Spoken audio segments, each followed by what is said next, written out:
Hi guys, నేను ఇవాళ మన ఇంట్లో గరం మసాలా పొడి ఎలా తయారు చేసుకోవాలో చూపిస్తున్నాను అనమాట.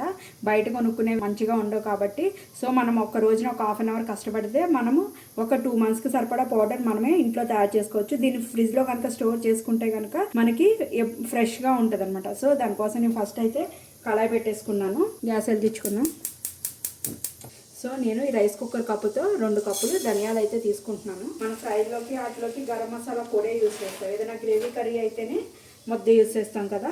ఇదిగో 2 కప్పు. ఈ 2 కప్పుల ధనియానికి నేను ఒక 30 లవంగాయలు అయితే వేసుకుంటున్నాను అనమాట. దాసిన చెక్క అంగుళం ముక్కలు ఒక 15, ఒక 6 అనాస్ పూలు వేసుకుని లో ఫ్లేమ్ మీద వీటిని ఫ్రై చేసుకోవాలన్నమాట. మాడకుండా ఉండాలి కాబట్టి మనం లో ఫ్లేమ్లో పెట్టేసుకుందాం. ఇలా మనం ఫ్రై చేసుకుంటే మసాలా పొడి సువాసన కూడా చాలా బాగుంటుంది అనమాట. చూడండి, ఈ సూప్ స్పూన్తో నేను ఒక 3 స్పూన్స్ గసగసాలు కూడా ఇందులో యాడ్ చేసుకుంటున్నాను.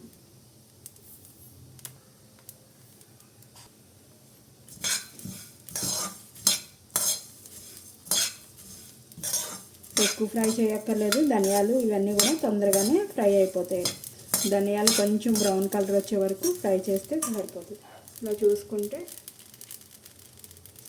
చూడండి, ధనియాలు అన్నది ఊరినే ఇదైపోతున్నాయి. ఇప్పుడు మనం గ్యాస్ అయితే ఆఫ్ చేసేసుకుందాము. ఆఫ్ చేసుకుని చల్లారిన తర్వాత దీన్ని మిక్సీ చేసుకుందాం. పొడి అయితే రెడీ అయిపోయిందనమాట. సో నేను ఇలా గాజు సీసాలోకి తీసుకున్నాను. ఎయిర్ టైట్ ఉన్న గాజు సీసాలోకి తీసుకుని ఈ విధంగా కనుక మనం స్టోర్ చేసుకుంటే ఒక 2 months వరకు ఉంటుంది అనమాట. నేను చేసుకున్న క్వాంటిటీకి ఇంత బాటిల్ అయితే అయ్యింది. మీరు కూడా తయారు చేసుకోండి గరం మసాలా పొడి ఇంట్లోనే. తయారు చేసుకుని టేస్ట్ ఎలా ఉందో నాకు యూస్ చేసిన తర్వాత కామెంట్ చేయండి. Thank you guys.